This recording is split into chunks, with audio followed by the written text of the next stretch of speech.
Alkisah di Baghdad hiduplah dua orang saudara, kakak beradik yang sifat dan keseharian. Keduanya sangat jauh berbeda, si kakak yang terkenal sangat alim, rajin ibadah, kegiatannya hanya di seputaran masjid sampai-sampai penduduk di daerah tersebut menjulukinya sebagai si ahli ibadah. Sebaliknya, si adik adalah orang yang mempunyai sifat 180 derajat berbeda dengan si kakak. Dia adalah orang yang suka berfoya-foya, mabuk-mabukan berzina dan lain-lain. Kesehariannya selalu berada di sekitar rumah bordil, tempat prostitusi, sehingga penduduk di daerah tersebut juga mempunyai julukan untuknya, yaitu si ahli maksiat. Setelah keadaan ini berlangsung terus-menerus dalam kurun waktu yang cukup lama, tepatnya pada suatu siang hari, si kakak duduk termenung di dekat masjid tempat dia biasa beritikaf. Di dalam perenungannya itu, sisi jahat yang sudah lama terkubur jauh dalam dirinya berbisik, "Wahai ahli ibadah, sungguh kamu telah sangat banyak berbuat amal kebaikan terhadap Tuhanmu, sehingga sudah bisa dipastikan bahwa kamu akan menempati surgamu di akhirat kelak. Namun sayangnya, wahai ahli ibadah, karena kamu terlalu sibuk dengan ibadahmu, kamu lupa akan kesenangan yang disediakan untukmu di dunia ini, kamu lupa akan kesenangan yang setiap hari dinikmati oleh adikmu. Pergilah sekali ke tempat adikmu, nikmatilah kesenangan dunia ini, walaupun hanya sekali saja. Setelah itu kembali lagi ke tempat ini, untuk memohon ampunan Robmu, niscaya dia akan mengampunimu, bukankah dia Tuhan yang maha pengampun?" Si ahli ibadah ini pun mengangguk, tanda setuju sembari berencana untuk memenuhi ajakan nafsu kotornya itu.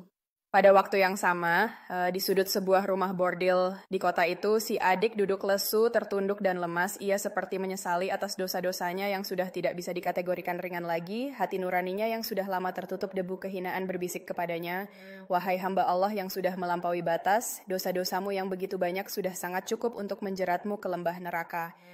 Yang dalam dan maha panas itu sudahlah perbuatan hinamu ini, bertaubatlah, niscaya Robmu akan mengampunimu, sesungguhnya dia Tuhan yang maha pengampun." Si ahli maksiat ini tertunduk, air mata terus mengalir, air mata penyesalan namanya. Malam harinya, si kakak segera berangkat menuju rumah bordil untuk menemui adiknya, tentu saja untuk melaksanakan niatnya yang telah ia rencanakan siang hari tadi. Di satu sisi, si adik berangkat menuju ke masjid untuk menjumpai kakaknya. Sebagaimana rencananya, dia akan memulai taubatnya malam itu untuk menyesali semua dosa-dosa yang telah ia perbuat selama ini. Naasnya, kedua saudara ini mengambil jalan yang berbeda, tidak berjumpa di jalan, sehingga sampai di tempat tujuan masing-masing tanpa bisa saling bertemu. Setelah lama saling menunggu, akhirnya keduanya langsung memenuhi hajatnya masing-masing. Si adik yang sudah berada di masjid langsung bersuci, kemudian bersimpuh sujud di hadapan Robnya untuk memohon ampunan atas dosa-dosanya. Air mata mengalir membasahi pipinya. Sungguh ungkapan hati nurani yang selama ini dibungkam oleh perbuatan nista yang terus-menerus.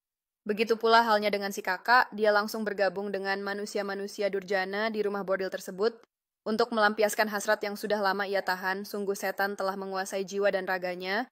Seakan-akan saat itu dia sudah melupakan kemesraan dengan Robnya yang selama ini telah ia jalin.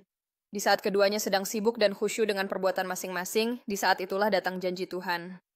Kota Baghdad di tengah malam itu diguncang oleh gempa yang sangat dahsyat hingga merobohkan banyak bangunan, diantaranya rumah bordil dan masjid. Semua orang lari berusaha menyelamatkan diri. Paginya, di saat matahari sudah berada di ufuk timur bumi, para penduduk segera membongkar dan memeriksa bangunan-bangunan yang runtuh. Sungguh hal yang sangat mengejutkan bagi mereka. Ketika bangunan masjid runtuh dibongkar, ditemukan jasad si ahli maksiat dalam keadaan bersujud, di dadanya sedang mendekam mushaf Al-Quran, dan tidak kalah mengejutkan, bahkan para penduduk terkejut bukan kepalang, saat menemukan jasad si kakak, yaitu si ahli ibadah, berada di bawah reruntuhan bangunan rumah bordil, dalam keadaan tidak berpakaian bersama jasad seorang pelacur di sampingnya.